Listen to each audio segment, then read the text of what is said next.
भनेर बनाउने के हो के त्यतिकै बनाउने यसलाई लास्टमा भोइस ओभर गर्ने हो क्या बोलेर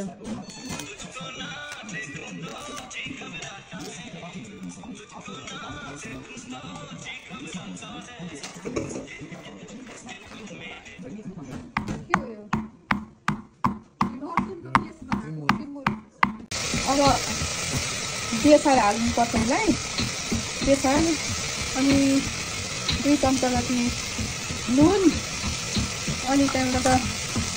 लसुनको पेस्ट बनाएर अनि त्यो लसुनको पेस्ट हाल्नुपर्छ अनि टिमुर यो चाहिँ थोरै टिमुर धेरै टिमुर हाल्यो भने चाहिँ अलि उ हुन्छ मुख चिल्ला गर्छ थोरै टिमुर हाल्नुपर्छ धेरै टिमुर हाल्नुहुन्न यसलाई चाहिँ धेरै अनि यसलाई यसरी चलाउनु अनि त्यो भुटिन्छ यो लसुन भुट्यो लसुन भुट्यो अब यसलाई यसरी भुट्ने अनि थोरै मसला राख्ने फेरि यसलाई फेरि मसला राख्ने लसुन भुटेपछि फेरि मसला राख्ने यसलाई मसला राख्ने यसलाई थोरै मसला राख्ने फेरि त्यो मसलालाई पनि भुट्ने पारेर मसला भुट्यो अब यो मसला भुटेपछि अनि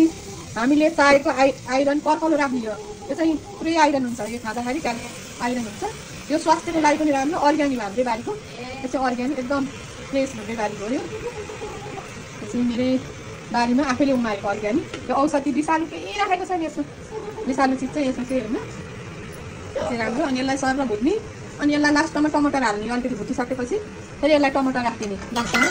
अलिअलि पोक्याउँछ भनेर यसलाई टमाटर राखिदिने अनि खाने बेलामा फेरि कागती राख्ने यसलाई अनि सरर मुखै रसाउने गरी सरर खाने अनि भात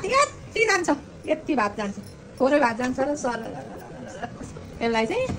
यसरी पकायो भने यति टेस्ट हुन्छ कि यसको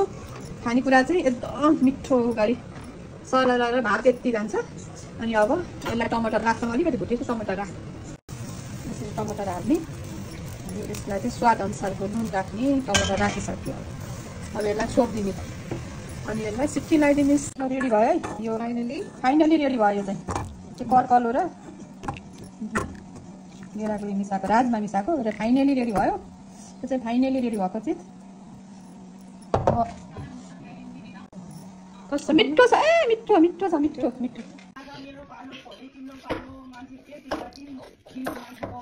नेपाली पुरै बोलेका भोटेहरूले पनि